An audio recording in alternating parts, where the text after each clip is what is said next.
Welcome to A1 TV Telugu news. నేను భువన. Details చూద్దాం. శ్రీకాకుళం నియోజకవర్గానికి చెందిన స్నేహ వైజాగ్ కిడ్స్ కార్నివాల్ టాలెంట్ షోలో కూచిపూడి నృత్యంలో పాల్గొని మొదటి స్థానంలో నిలిచారు. అభినయ నృత్య కళ సాహిత్యానికి చెందిన నీరజ సుబ్రహ్మణ్యం శిశురాలైన ఆమెకు అవార్డు సర్టిఫికేట్ అందజేశారు. ఈ విజయంపై శ్రీకాకుళం జిల్లా మరియు నియోజకవర్గ ప్రజలు ఆమెకు అభినందనలు తెలిపారు. ఇలాంటి ప్రతిభతో మరిన్ని విజయాలు సాధించాలని ఆకాంక్షించారు.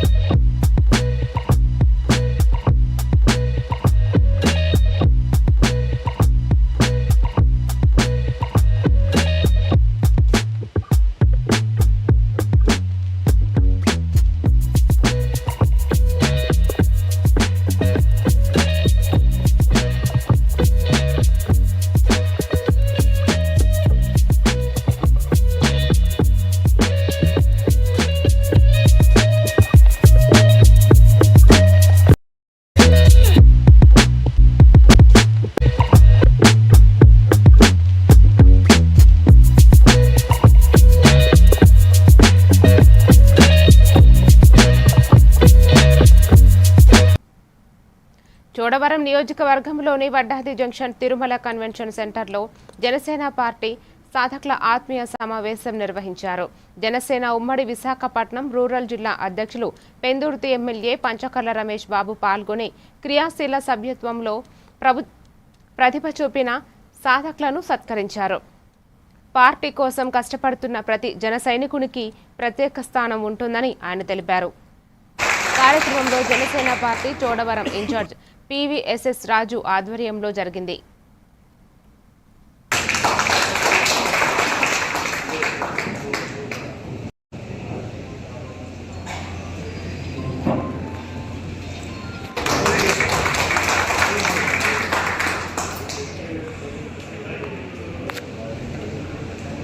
ఓకే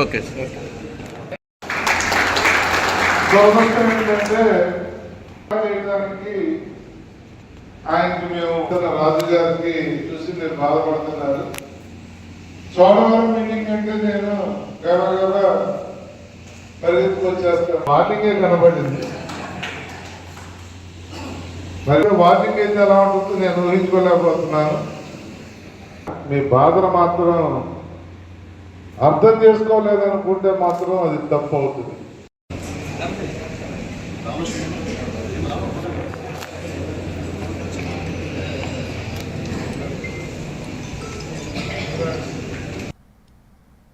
సిద్దిపేట జిల్లా గజ్వేల్ మండలం ధర్మారెడ్డిపల్లిలో రైతులు ధాన్యం కొనుగోలు చేయాలని డిమాండ్ చేస్తూ ధర్నా రాస్తారోకో నిర్వహించారు.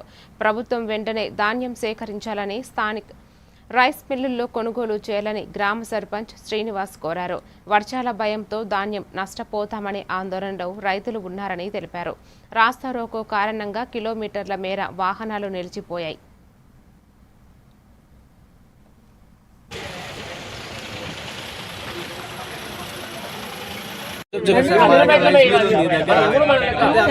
దించుకుంటానని ట్రాక్టర్ లారీలు రాకపోతే ట్రాక్టర్ నింపుకున్నాను. నా ట్రాక్టర్లు అయినాయి. నా ట్రాక్టర్ ఈ రైస్ మిల్లో నాకు అలాట్ లేదు, అయిపోయింది, నా టార్గెట్ అయిపోయింది, నేను దించుకొని అన్నాడు మా ఊరు రైస్ మిల్. పోయి వజ్రా రైస్ మిల్ పోతే మీ ధర్మరెడ్డిపల్లి మా ఊరికి లేదు, ఒక రోజు మొత్తం ఆనే ఉన్నాను. మీ ధర్మరెడ్డిపల్లి మా ఊరికి అలాట్ లేదు, నేను దించుకోనంటే మళ్ళీ మా పెద్ద మనిషి కూడా వచ్చి దించుకోమని బదిలాడితే కూడా దించుకోలేదు. మేము కూడా ఆయనతో వాపస్ తీసుకొచ్చి మళ్ళీ ఇన్నే పెట్టినట్టు.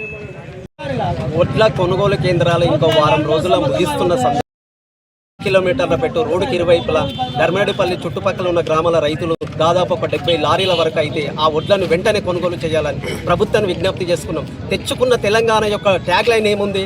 నీళ్లు, నిధులు, నియామకాలు. నీళ్లు వచ్చినాయి, పంటలు వండినాయి, పంటను కొనుగోలు చేయమంటున్నాం. అంతే తప్ప వేరే ఏం రాజకీయం చేయడానికి రాలే రోడ్ల మీదకి. ఏ గ్రామ పంచాయతీలో ఒకవేళ రైస్ మిల్ ఏముంది? ప్రకృతి పని ప్రకృతి చేస్తుంది. 6 నెలలు కష్టపడ్డ పంట 6 రోజులలో కొనుగోలు కేంద్రాలు ఏర్పాటు చేసినంత మాత్రాన అవి మనం కొనుగోలు రిటర్న్ చేసి రైస్ మిల్లకు సరఫరా చేయింది ఎందుకు? నేను ఒకటే ప్రభుత్వాన్ని రిక్వెస్ట్ చేస్తున్నా, నీళ్లు వచ్చినాయి, నీళ్ల ద్వారా పంటలు వండినాయి, పంటలు వండిన పంటను కొనుగోలు చేసి ఎక్కడ ఊరూరికి ఫంక్షన్ హాల్ కట్టిరు, ఏ ప్రభుత్వం కట్టిందని కాదు, ఏ ఫంక్షన్ అన్ సీజనే కదా ఫంక్షన్లకు, దాంట్లో డంప్ చేసుకోవాలా. నేను సెక్యూరిటీ ఇస్తాను ధర్మరెడ్డిపల్లి గ్రామ పంచాయతీ తరఫున. ఇది దయచేసి. విజయనగరం జిల్లా దత్తిరాజేరు మండలం కోమటిపల్లి గ్రామంలో దొంగలు బీభత్సం సృష్టించారు. క్లూస్ టీం ఘటనా స్థలాన్ని పరిశీలించింది. ఉల్లి శ్రీను ఇంట్లో డబ్బు, బంగారం, వెండి వస్తువులు చోరీ అయినట్లు బాధితులు తెలిపారు. అలాగే స్థానిక సచివాలయంలో అమ్మవారి మెడలో ఉన్న తులం బంగారం పోయినట్లు ఆలయ అర్చకులు పేర్కొన్నారు. మరో ఇంట్లో కిటికీ ఫ్రేమ్ తొలగించి నగదు, వాచ్తో పాటు బైక్ను కూడా దొంగలు ఎత్తుకెళ్లినట్లు బాధితులు తెలిపారు. పోలీసులు కేసు నమోదు చేసి దర్యాప్తు చేపట్టారు.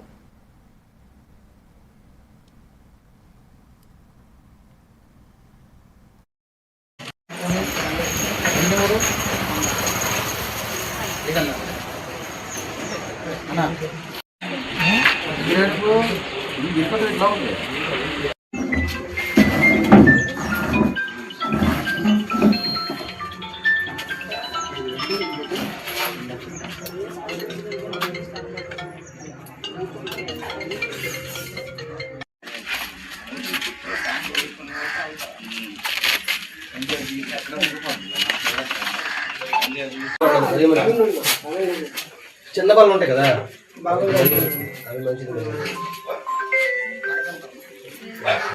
ఈ 3 బాటిల్ ఏ బాక్సులు చూసాడు ఆ టక్కుని తీసాడు.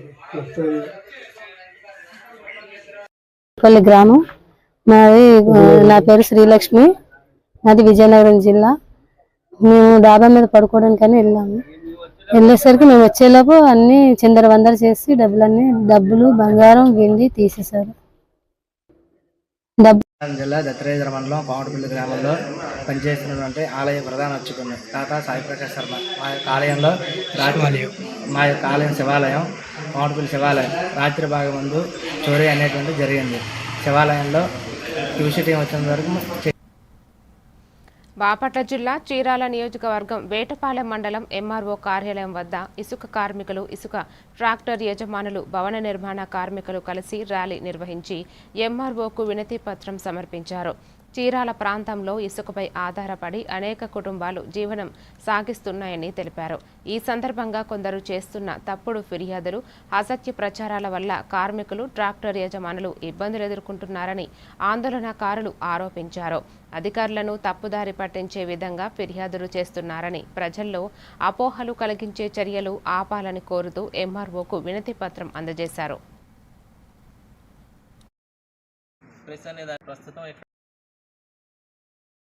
దాని కారణం గత 70 సంవత్సరాలుగా పందిళ్ళపల్లి ప్రాంతంలో అనేక మంది లేబర్ అనేవాళ్ళు ఇసుకని పారపని ద్వారా ఉపయోగించుకుంటూ వారి వ్యక్తిగత జీవనోపాధిని కొనసాగించుకుంటున్నారు. కానీ 2024 సిబిఎన్ గారి మేనిఫెస్టో ప్రకారం ఫ్రీ శాండ్ పాలసీ అనేది తీసుకురావడం జరిగింది. గత వైసీపీ ప్రభుత్వంలో ఇసుక వాళ్ళు కన్స్ట్రక్షన్ పనులు చేసుకోవచ్చు అనే ఆలోచనతో అందరూ ముందుకు రావడం జరిగింది. కానీ అనుకోకుండా స్థానికంగా కొందరు వ్యక్తిగత విభేదాల వల్ల వాళ్ళు ప్రెస్ అనే దాన్ని అడ్డం పెట్టుకొని ప్రతిదానికి పోస్ట్ పెట్టి ఇది చేయడం వల్ల అధికారుల నుంచి ఇసుక ట్రాక్టర్లని ఇబ్బంది పెట్టడం, దాని మూలంగా కన్స్ట్రక్షన్ పనులైన ఆగిపోవడం, ఈ విధంగా అందరు కార్మికులు రోడ్డుకు రావాల్సిన పరిస్థితి ఎదురైంది. దాని గురించి మేము ఈరోజు ఎంఆర్ఓ గారిని కలిసి అర్జీ ఇవ్వడం జరిగింది. స్థానిక ఎమ్మెల్యే గారిని కూడా కలవబోతున్నాము. నారా చంద్రబాబు నాయుడు గారికి, పవన్ కళ్యాణ్ గారికి, లోకేష్ గారికి నమస్కారాలు. మాది చీరాల నియోజకవర్గం వేటపాలెం మండలం పందలపల్లి గ్రామం. మా ఏరియాలో మా తాతలు కానీ మా నాన్నోళ్ళు కానీ గత 50-60 సంవత్సరాలు మా పని చేసుకునే వాళ్ళకి పనులు ఉంటుందా, బేల్దారి పని చేసే వాళ్ళకి పనులు ఉంటుందా. ఒక ఒడ్డోళ్ళు ముఠా పని చేసుకొని బతికేవాళ్ళు సార్. వాళ్ళకు కూడా ఇళ్ళల్లో జరగక అల్లాడిపోతున్నారు. ఇసుక కొట్టుకొని బతికే వాళ్ళమే అల్లాడిపోతున్నాం. ఒకరోజు తింటే ఒకరోజు బస్తులు. ఈ ఇసుక పని లేక అల్లాడిపోతున్నాం సార్. ఈ ఆఫీసర్లు మమ్మల్ని ఇబ్బందులు పెడుతున్నారు సార్. ఈ ప్రభుత్వం వస్తే ఇసుక ఫ్రీ అన్నారు, ప్రశాంతంగా బతకొచ్చి 5 సంవత్సరాలు అనుకున్నాం సార్. కానీ ఈ ఆఫీసర్లు మా చీరాల వచ్చి ఇట్లా ఎందుకు చేస్తున్నారు మాకు అర్థం కావట్లేదు సార్. కొంచెం దయించి మీరు ఈ ఆఫీసర్ల మీద కొంచెం చర్యలు తీసుకొని మా చీరాలకి ఈ ఫ్రీ ఇసుక పాలసీ రావాల్సిందిగా మేము కోరుకుంటున్నాం సార్. ప్రస్తుతం ఇక్కడ అత్యవసర సమావేశాన్ని ఏర్పాటు చేయడానికి ప్రధాన కారణం గత 70 సంవత్సరాలుగా పందిళ్ళపల్లి ప్రాంతంలో అనేక మంది లేబర్ అనేవాళ్ళు ఇసుకని పారపని ద్వారా ప్రకాశం జిల్లా కందుకూరులో పొగాకు రైతులు గిట్టుబాటు ధర కోసం నిరసన వ్యక్తం చేశారు. మాజీ ఎమ్మెల్యే బుర్రా మధుసూదన్ 27వ పొగాకు వేలం కేంద్రాన్ని సందర్శించి రైతుల సమస్యలను తెలుసుకున్నారు. ధరలు లేక తీవ్ర నష్టాలు ఎదుర్కొంటున్నామని రైతులు ఆవేదన వ్యక్తం చేశారు. అనంతరం నిరసనగా పొగాకు బేళ్లకు నిప్పట్టించారు. వ్యాపారులు ధరలను నియంత్రిస్తున్నారని ఆరోపిస్తూ ప్రభుత్వం వెంటనే స్పందించి రైతులకు న్యాయం చేయాలని డిమాండ్ చేశారు. వైఎస్ఆర్ కాంగ్రెస్ పార్టీ అధ్యక్షులు మాజీ ముఖ్యమంత్రులు వైఎస్ జగన్మోహన్ రెడ్డి ఆదేశాల మేరకు ఈరోజు కందుకూరు బోర్డులో రైతుల పక్షాన నిలబడి వాళ్ళకి గిట్టుబాటు ధర రావాలని చెప్పి ఈరోజు మేము రావడం జరిగింది. ముఖ్యంగా ప్రతిరోజు బోర్డు 8-8:30కి స్టార్ట్ అయ్యి 10:30 దాకా నడుస్తుంది. ఈరోజు వైఎస్ఆర్ కాంగ్రెస్ పార్టీ నాయకులు రైతులందరూ కూడా వాళ్ళకి గిట్టుబాటు ధర కల్పించాలని చెప్పి మాట్లాడదామని వస్తే 7 గంటలకే స్టార్ట్ చేసి 7:45, 8 గంటల లోపు బోర్డు క్లోజ్ చేశారు. ఇదేమన్నా అడుగుతుంటే తెలుగుదేశం పార్టీ వాళ్ళు ఒకరిద్దరు వచ్చేసేసి పెద్దగా మాట్లాడుతున్నారు. బోర్డు వాళ్ళని మాట్లాడితే ఆయన చెప్తారు ఎండ ఎక్కువగా ఉంది అందుకని ఎర్లీగా పెట్టేశాం, రోజు ఎందుకు పెడతలేదంటే నవ్వుతున్నారు. ఒకటే మేము అడుగుతున్నాం, తెలుగుదేశం పార్టీ అధికారంలోకి వచ్చిన తర్వాత ఈ 2 సంవత్సరాల కాలంలో ఇది రెండోసారి నేను ఆపాను. కడుపండి మేము వచ్చి బాబు న్యాయం చేయాలి అని చెప్పి అడుగుతుంటే మీరు ఇట్లా మాట్లాడుతున్నారు. ఇదంతా కూడా అధికారం హాము. మమ్మల్ని ఏం చేయలేరు, మేము ఆడిందే ఆట, మేము పాడిందే పాట, ఏమనంటే పోలీసులను పిలిపించేసేసి లోపలేసి కొట్టిస్తాము. భయభ్రాంతులు గురించి రైతులను కూడా నీళ్ళు పెరిగిపోతున్నాయి, ఏం చేయాలో తెలియకుండా అని చెప్పేసి మమ్మల్ని కూడా ఆహ్వానించి రాండి, మేము కూడా మీ పక్షాన్ని నిలబడి మనం అందరం కలిసి బోర్డు అధికారులతో మాట్లాడదాం. శ్రీకాకుళం అరసవల్లి కూడలిలో జనసేన సైనికులు నిర్వహిస్తున్న చలివేంద్రం కార్యక్రమాన్ని టీడీపీ నగర అధ్యక్షులు పాండ్రంగి శంకర్ ప్రశంసించారు. ప్రజలకు దాహార్తి తీర్చేలా మంచినీరు, మజ్జిగ పంపిణీ చేస్తూ చేపడుతున్న ఈ సేవా కార్యక్రమం స్ఫూర్తిదాయకమని తెలిపారు. డొక్కా సీతమ్మ సేవాభావం జనసేన ఆశయాలతో యువ నాయకుడు కె నర్సింగ్ ఆధ్వర్యంలో ఈ కార్యక్రమం కొనసాగుతోందని పేర్కొన్నారు. వేసవి తీవ్రత పెరుగుతున్న నేపథ్యంలో ప్రజలు అప్రమత్తంగా ఉండాలని ఆయన సూచించారు. కార్యక్రమంలో పలువురు నాయకులు, సామాజిక సేవకులు పాల్గొన్నారు. నాయకులు, కార్యకర్తలు అందరూ కలిసికట్టుగా ఈ కార్యక్రమాన్ని ముఖ్యంగా అరసవెల్లి జనసేన సైనికులు, నాయకులు థ్యాంక్ యూ ఉండండి. ఆశయాలను ముందుకు తీసుకుని వెళ్ళి పవన్ కళ్యాణ్ గారి తాలూకా అతను ఏదైతే చెప్పారో సూచనల ప్రకారం ఆ విధంగా మేము ఇక్కడ సేవా కార్యక్రమాలు అయితే చేస్తున్నాము. మేము చేస్తున్న సేవా కార్యక్రమాల్లో భాగంగా ఇది 4వ సేవా కార్యక్రమం. మొట్టమొదటిసారిగా మేము 10th క్లాస్లో గవర్నమెంట్ స్కూల్లో ఎవరైతే పిల్లలు ఉన్నారో వాళ్ళు 504వ ప్రోగ్రామ్గా ఇది ఈరోజు 8 రోజులు జరుగుతూ ఉంది. మరి ఇదొక మజ్జిగ వితరణ, కనీసం 100 లీటర్ల పెరుగునైతే మేము తీసుకుని వచ్చి ఆ పెరుగును కలుపుతూ పోయే వాళ్ళందరికీ కూడాను డొక్కా సీతమ్మ గారి సేవా ఆశయాలను కూడాను ముందుకు తీసుకుని వెళ్ళడం కోసం పవనాన్ని కలిపి గొంతును కూడాను తడపవలసిందిగా మనస్ఫూర్తిగా కోరుకుంటూ మా అరసవెల్లి సిక్కోలు సైనికులు అందరికీ కూడాను జై హింద్. మరి అన్నపూర్ణమ్మ డొక్కా రోజుల్లో పిఠాపురం ఆ ఏరియాలో ఆవిడ ఎవరు వస్తే ఆవిడే స్వయంగా ఉండి పెట్టే ఘనత ఆవిడకి ఉంది. ఆవిడ్ని మా పవన్ కళ్యాణ్ గారు ఆవిడని పూర్తిగా పవన్ కళ్యాణ్ గారి సూచన మేరకు ఆయన గురించి ఆయన ఆదర్శంగా ఈ జనసేన చేస్తారు. తమ సమస్యలను వెంటనే పరిష్కరించాలని కోరుతూ రిటైర్డ్ ఆర్టీసీ కార్మికులు ముకుంద ఆర్టీసీ డిపో ఎదుట నిరసన వ్యక్తం చేశారు. పదవీ విరమణ అనంతరం రావాల్సిన ఏరియర్స్, ఎన్కాష్మెంట్ లీవ్ బకాయిలు ఇప్పటికీ చెల్లించలేదని వారు ఆవేదన వ్యక్తం చేశారు. ఎన్నేళ్లు సేవలు అందించినా తమను అధికారులు నిర్లక్ష్యం చేయడం బాధాకరమని పేర్కొన్నారు. పెండింగ్ బకాయిలను వెంటనే విడుదల చేయాలని డిమాండ్ చేస్తూ సమస్యలు పరిష్కరించకపోతే పోరాటం కొనసాగిస్తామని హెచ్చరించారు.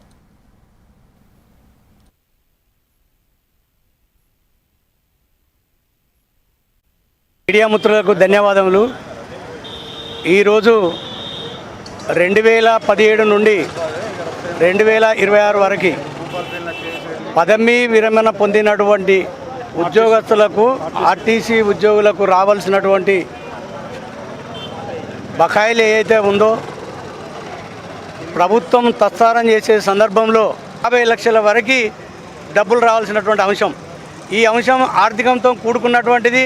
ఇక్కడ ఉన్నటువంటి సీనియర్ మోస్ట్ పదవీన పొందినటువంటి కార్మికులు అనారోగ్యంతో దాదాపు ఇప్పటివరకు ఈ ఫలాలు అందక 300 మంది వరకు కూడా చనిపోవడం సందర్భంలో మా కష్టానికి రావాల్సినటువంటి డబ్బులు మాకు వెంటనే చొరవ తీసుకొని మాకు ఇప్పిస్తారని ఆశిస్తూ మీ ముఖంగా ప్రభుత్వానికి తెలియజేస్తున్నాం. ఆవిర్భావం కొరకు కష్టపడి సకల జనుల సమ్మెలో కీలక పాత్ర పోషించిన ఆర్టీసీ కార్మికులం మేము. తెలంగాణ సాధించినాం, సోనియమ్మ దయ వల్ల తెలంగాణ సాధించినాం. కానీ గత ప్రభుత్వం 2014 అధికారంలోకి వచ్చి వెంటనే ఇప్పుడు మేము బతికే రోజుకొకరు పుట్టలు ఎత్తనే ఉన్నాం మేము. కానీ ఆ పైసలు తినే యోగ్యత మా భార్య పిల్లలు మాకు లేదు. దయచేసి రేవంత్ రెడ్డి గారికి మీరు అతి చిన్న వయసులో ముఖ్యమంత్రి అయ్యారు, మీరు అధికారంలో వచ్చారు, మీరు మమ్మల్ని అర్థం చేసుకొని పేసుకెళ్ళి చేసిరు, ఓకే. అంతవరకు మరి వివేక్ వెంకటస్వామి గారు మీరు స్పందించి మాకు డబ్బులు వెంటనే తక్షణమే మీరు విడుదల చేస్తారని మేము ఆశిస్తున్నాం.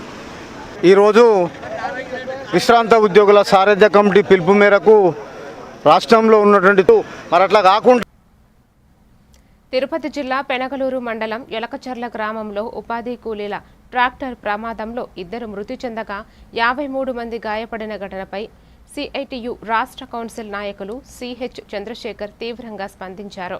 మృతుల కుటుంబాలకు 20 లక్షలు, క్షతగాత్రులకు 5 లక్షల ఎక్స్గ్రేషియా చెల్లించాలని ఆయన డిమాండ్ చేశారు. ప్రమాదానికి అధికంగా కూలీలను ట్రాక్టర్లో ఎక్కించడమే కారణమని పేర్కొన్నారు. ప్రభుత్వం నిర్లక్ష్యం చేస్తోందని విమర్శిస్తూ సోమవారం ఆందోళన చేపడతామని హెచ్చరించారు.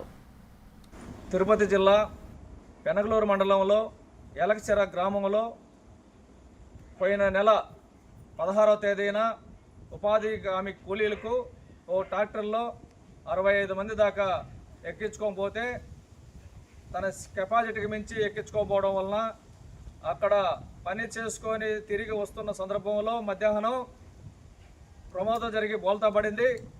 2 కార్మికులు స్పాట్లో చనిపోయారు.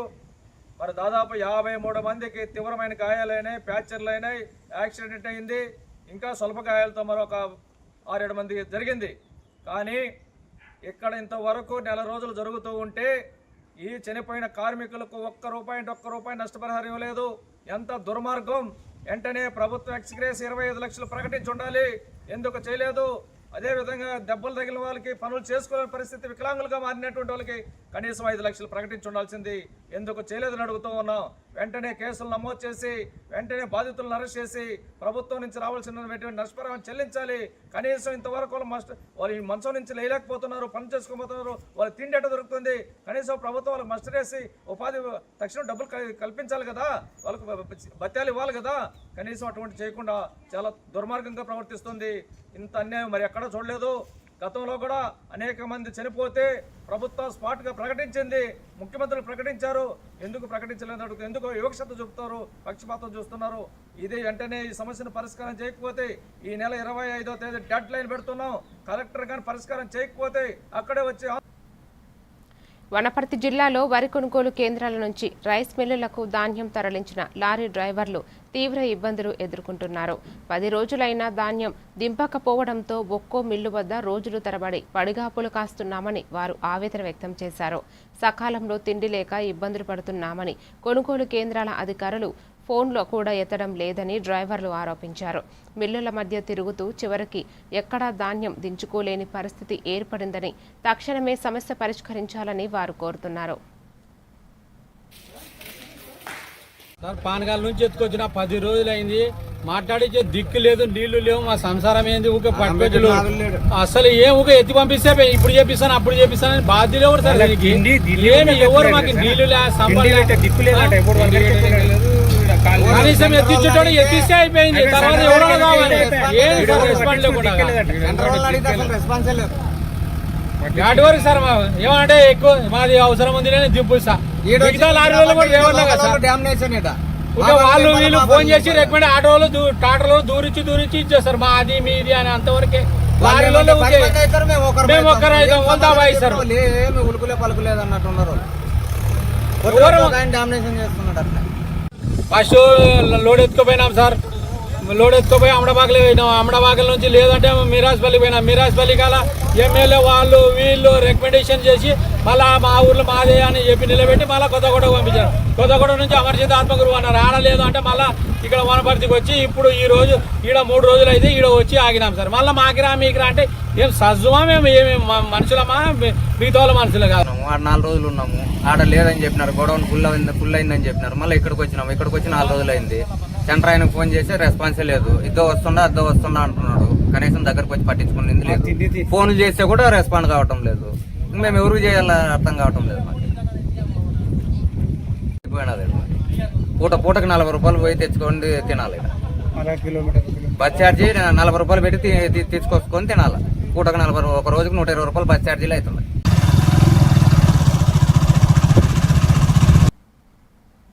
నిర్మల్ జిల్లా పరిధిలో ప్రతిపాదిత ఈద్గా హౌస్ నిర్మాణ పనులపై స్థానిక ప్రజలు ఆందోళన వ్యక్తం చేస్తున్నారు. మున్సిపల్, ఇరిగేషన్ లేదా రెవెన్యూ శాఖల అనుమతులు లేకుండానే పనులు జరుగుతున్నాయని వారు అభ్యంతరం వ్యక్తం చేశారు. సమీపంలో శ్రీ పోతులూరి వీరబ్రహ్మేంద్రస్వామి ఆలయం, హనుమాన్ ఆలయం ఉండటంతో మతపరమైన భావాలు దెబ్బతింటాయని పేర్కొంటూ పనులను నిలిపివేయాలని కోరారు. అధికారులు జోక్యం చేసుకుని సమస్యకు పరిష్కారం చూపాలని స్థానికులు విజ్ఞప్తి చేశారు.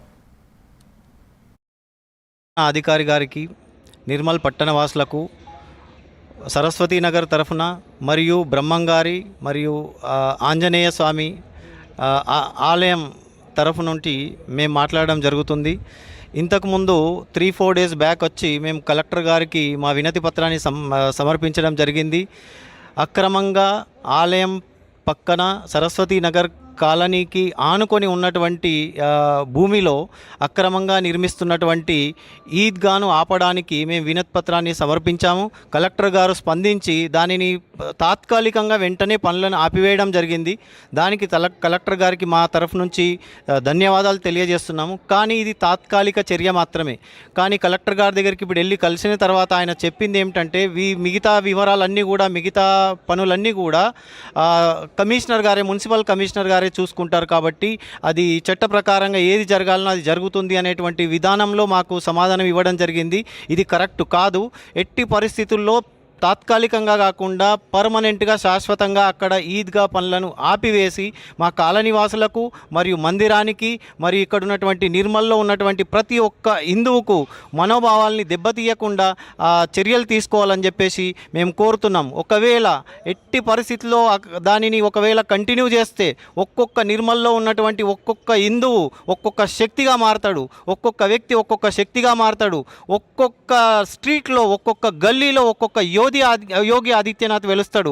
ఒక్కొక్క బుల్డోజర్ తీసుకొచ్చేసి కంప్లీట్ ఇక్కడ నుంచి ఎక్కడెక్కడైతే ఉన్నదో హైడ్రా కూడా ఇక్కడ స్టార్ట్ అవుతుంది. హైడ్రా గవర్నమెంట్ తరఫు నుంచే కాదు, మా ప్రజల తరఫు నుంచి కూడా మేము హైడ్రా తీయడానికి వెనుకాడమని చెప్పేసి మేమందరం కూడా కోరుచున్నాము. తొందరగా దీని మీద అధికారి ఎంత తొందరగా వీలైతే అంత తొందరగా స్పందించి దాని మీద చర్య తీసుకొని. భద్రాద్రి కొత్తగూడెం జిల్లా పినపాక నియోజకవర్గం అశ్వాపురం మండలం జగ్గారం గొందిగూడెం గ్రామంలో గృహ కార్యక్రమాలు ఘనంగా జరిగాయి. ఎమ్మెల్యే పాయం వెంకటేశ్వర్లు పాల్గొని లబ్ధిదారులతో కలిసి గృహప్రవేశం ప్రారంభించారు. తమ సొంతింటి కల నెరవేరిందని లబ్ధిదారులు ఆనందం వ్యక్తం చేస్తూ సీఎం రేవంత్ రెడ్డి ఎమ్మెల్యేకు కృతజ్ఞతలు తెలిపారు. గ్రామంలో త్రాగునీటి అవసరాల కోసం చేతి పంపులను కూడా ప్రారంభించారు. ఇందిరమ్మ రాజ్యంలో ప్రతి అర్హుడికి ఇల్లు అందిస్తామని ఎమ్మెల్యే తెలిపారు. కార్యక్రమంలో అధికారులు, ప్రజాప్రతినిధులు, కాంగ్రెస్ నాయకులు పాల్గొన్నారు. నన్ను అసెంబ్లీ ఎన్నికల్లో 35,000 ఓట్ల మెజార్టీతో ఆ రోజున గెలిపించారు. తెలంగాణ రాష్ట్రంలో కాంగ్రెస్ పార్టీ ప్రభుత్వం అధికారంలోకి వచ్చింది. ముఖ్యమంత్రి గారు రేవంత్ రెడ్డి గారి నాయకత్వంలో ఇవాళ అనేక సంక్షేమ కార్యక్రమాలు అమలవుతా ఉన్నాయి. అందరూ నీళ్ళలోకి రండి, ఎండలో ఉండకండి, ఎండలు బాగున్నాయి, ఇంటి కిందికి రండి, ఎవరు ఎండలో నిలబడకండి. ఆనాడు ముఖ్యమంత్రిగా కాంగ్రెస్ పార్టీ ప్రభుత్వంలో వైఎస్ రాజశేఖర రెడ్డి గారు ఉన్నప్పుడు 2004లో నేను బొరుగుంపాడు ఎమ్మెల్యేగా ఉన్నాను. ఆ రోజున కూడా ఎమ్మెల్యేగా గెలిపించినారు. బొరుగుంపాడు ఎమ్మెల్యేగా ఉన్నప్పుడు వేలాది ఇల్లు ఇందిరమిల్లు ఆనాడు కట్టించిన. మధ్యలో 10 ఏళ్ళు తెలంగాణ వచ్చిన తర్వాత మొన్నటి దాకా 10 ఏళ్ళు అధికారంలో ఉన్నారు. ఒక్క ఇల్లు కూడా కట్టియారా. మాటలు పెద్ద పెద్ద మాటలు చెప్పినారు. అందుకే ఎన్నికల్లో బుద్ధి చెప్పినారు. అసెంబ్లీ ఎన్నికల్లో, పార్లమెంట్ ఎన్నికల్లో, పంచాయతీ ఎన్నికల్లో, మున్సిపాలిటీ ఎన్నికల్లో, ఉప ఎన్నికల్లో కూడా బుద్ధి చెప్తా ఉన్నారు. ప్రజలకి బ్రహ్మరథం పడుతా ఉన్నారు. గ్రామీణ ఎన్నికలు జరిగిన టౌన్ రంగారెడ్డి జిల్లా ఆమనగల్ వ్యవసాయ మార్కెట్ను షాద్నగర్ డీసీపీ జానకిరెడ్డి సందర్శించి ధాన్యం కొనుగోలు కేంద్రాన్ని పరిశీలించారు. వడ్ల కొనుగోలు 85% పూర్తి అయిందని అధికారులు తెలిపారు. మరో వారం రోజుల్లో 100% పూర్తి చేయనున్నట్లు పేర్కొన్నారు. ఆమనగల్, కడతాల్, తలకొండపల్లి, మాడ్గుల మండలాలను రైతుల నుంచి పెద్ద మొత్తంలో ధాన్యం, మక్కలు కొనుగోలు చేస్తున్నట్లు వెల్లడించారు. రైతులకు ఇబ్బంది కలగకుండా త్రాగునీరు, ఇతర సౌకర్యాలు కల్పించినట్లు అధికారులు తెలిపారు. కొనుగోళ్లను వేగవంతం చేయాలని డీసీపీ జానకిరెడ్డి సూచించారు. ఆమంగల్ మార్కెట్ సంబంధించి మాడుగులు కానీ, ఆమంగల్ కానీ, తలకొండపల్లి, ఈ కడతాలకు సంబంధించిన వడ్ల కొనుగోలు కేంద్రాలను మరియు మొక్కజొన్న కేంద్రాలను, అదేవిధంగా పొద్దుతిరుగుడు కేంద్రాలను మా డైరెక్టర్లతో అందరం కలిసి మేము సందర్శించి ఈ రోజు వరకు, నిన్నటి వరకు ఈ మార్కెట్ పరిధిలో వడ్లు 691 మంది రైతులతోని 35,965 క్వింటాలను కొనుగోలు చేయడం జరిగింది. అలాగే మక్కలు కూడా 557 మంది రైతులతోని సేకరించి 35,140 క్వింటాల మక్కలను ఈరోజు ఖరీదు చేయడం జరిగింది. పొద్దుతిరుగుడు కూడా కేంద్ర ప్రభుత్వం ఒక స్లాబ్ పెట్టి దీన్ని 25% కన్నా ఎక్కువ కొనుగోలు చేయొద్దంటే దాన్ని ఈరోజు మా ముఖ్యమంత్రి గారి సహకారంతో, రాష్ట్ర మంత్రి తుమ్మల నాగేశ్వరరావు సహకారంతో, మా కసిరెడ్డి ఎమ్మెల్యే ఎంపీ గారి సహకారంతో ముఖ్యమంత్రి గారితో చర్చించి దాన్ని స్లాబ్ అనేది తీసేసి రైతుల నుంచి ఎంత మక్క వచ్చినా కూడా అంత కొనడానికి పర్మిషన్, సన్ఫ్లవర్ కొనడానికి పర్మిషన్ ఇవ్వడం జరిగింది. గతంలో 25% పెట్టింది కేంద్రం. అదేవిధంగా గత టీఆర్ఎస్ ప్రభుత్వంలో 9.5 సంవత్సరంలో 5,000.6 కోట్లు కొనుగోలు చేస్తే ఈ ఒక్క యాసింగ్ సీజన్లో తెలంగాణ గవర్నమెంటు రేవంత్ రెడ్డి సర్కారు 6,000 కోట్లు టార్గెట్ పెట్టి ఈరోజు కొనుగోలు చేయడం జరుగుతుంది.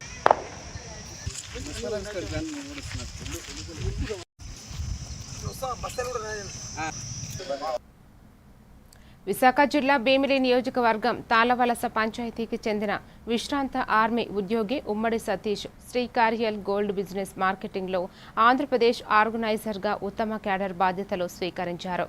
సంగివలస సమీపంలోని ఫార్చునర్ ఫంక్షన్ హాల్లో నిర్వహించిన మెగా సెమినార్కు ఆయన ముఖ్య అతిథిగా హాజరై జ్యోతి ప్రజ్వలన చేసి కార్యక్రమాన్ని ప్రారంభించారు. ఈ వ్యాపారం నిరుద్యోగులకు ఉపాధి అవకాశంగా ఉంటుందని, ప్రభుత్వం నిబంధనలకు లోబడి కార్యకలాపాలు సాగుతాయని ఆయన తెలిపారు. కార్యక్రమంలో పలువురు కంపెనీ ప్రతినిధులు, స్థానికులు పాల్గొన్నారు.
పల్నాడు జిల్లా చిలకలూరిపేటలో అంతర్రాష్ట్ర దొంగలను అరెస్టు చేసినట్లు అర్బన్ సిఐ రమేష్ తెలిపారు. బ్యాంకు కాలనీలో దేవాలయం నుంచి ఇంటికి వెళ్తున్న మహిళ వద్ద 3 స్వర్ణ బంగారు గొలుసు చోరీ చేసిన ఘటనలో 2 నిందితులను పట్టుకున్నామని చెప్పారు. నిందితులు కృపారావుపై 31 కేసులు, కొండారెడ్డిపై 41 కేసులు ఉన్నాయని వివరించారు. ఈ మేరకు చిలకలూరిపేట అర్బన్ పోలీస్ స్టేషన్లో సిఐ మీడియాతో మాట్లాడారు. ఇది సైన్స్ స్నాచింగ్ కేసు. యాక్చువల్గా ముద్దాయి పేరు షేక్ కృపారావు. ఇతనితో పాటు ఇతను అసోసియేట్ మల్లెల కొండారెడ్డి కూడా ఉన్నాడు. ఇతను దొంగతనాలు చేస్తే ఆ ప్రాపర్టీని ఈ మల్లెల కొండారెడ్డి అని A2 ముద్దాయి తీసుకుంటూ ఉంటాడు. ఈ సంవత్సరం జనవరి 3వ తారీఖున జైరామ్ విజయలక్ష్మి అని ఆర్యవైశ్య వర్గానికి చెందిన ఒక మహిళ, 60 సంవత్సరాల మహిళ, ఇక్కడ వెంకటేశ్వర స్వామి గుడికి వచ్చి వాళ్ళ బంధువు బైక్ మీద బ్యాంక్ కాలనీలో దిగిన తర్వాత వాళ్ళ బంధువు వెనక్కి వెళ్ళిపోతాడు. ఈ ఇంటికి నడుచుకుంటూ వెళ్తూ ఉండగా ముద్దాయి A1 షేక్ కృపారావు బైక్ మీద మాస్క్, జర్కిను, హెల్మెట్, ఒక బ్లాక్ యూనికార్న్ బైక్ మీద వచ్చి చుట్టూ పరిసరాలను అప్పటికే గమనించుకొని ఎవరూ లేని విషయాన్ని గమనించి ఈ మహిళ దగ్గరికి వెళ్ళి ఆమెను మాటల్లో పెట్టి ఒక్కసారిగా మెడలో ఉన్న 3 సవర్ల బంగారు చైన్ని బలవంతంగా లాక్కొని వెళ్ళిపోతాడు. దీని మీద ఆ రోజు ఎఫ్ఐఆర్ కట్టడం జరిగింది. అప్పటి నుంచి కూడా ఇతను చాలా మోస్ట్ వాంటెడ్ ముద్దాయి. ఇతని మీద ఆంధ్రప్రదేశ్, కర్ణాటక రాష్ట్రాల్లో 36 కేసులు దాకా ఉన్నాయి. ఈ చైన్ స్నాచింగ్ కేసులు కానీ, బైక్ దొంగతనాలు కానీ, గాంజా కేసులు కానీ 36 కేసులు ఉన్నాయి. అదేవిధంగా ఇతనికి సహకరించే కొండారెడ్డి మీద కూడా ఆంధ్రప్రదేశ్, కర్ణాటక రాష్ట్రాల్లో 42 కేసులు ఉన్నాయి. అప్పటి నుంచి కూడా మా యొక్క టీమ్స్ 2 బృందాలుగా ఏర్పడి ఎస్ఐ సోమేశ్వరరావు ఆధ్వర్యంలో ఒక బృందం, ఎస్ఐ హజరత్ ఆధ్వర్యంలో ఒక బృందం ఏర్పడ్డారు. ఇతను బెంగళూరులో రెగ్యులర్గా తిరుగుతున్నాడనే సమాచారం కూడా పెట్టుకున్నాం. ఈ నెల 25 మరిన్ని డీటెయిల్స్తో మళ్ళీ కలుద్దాం. Keep watching A1 TV Telugu news.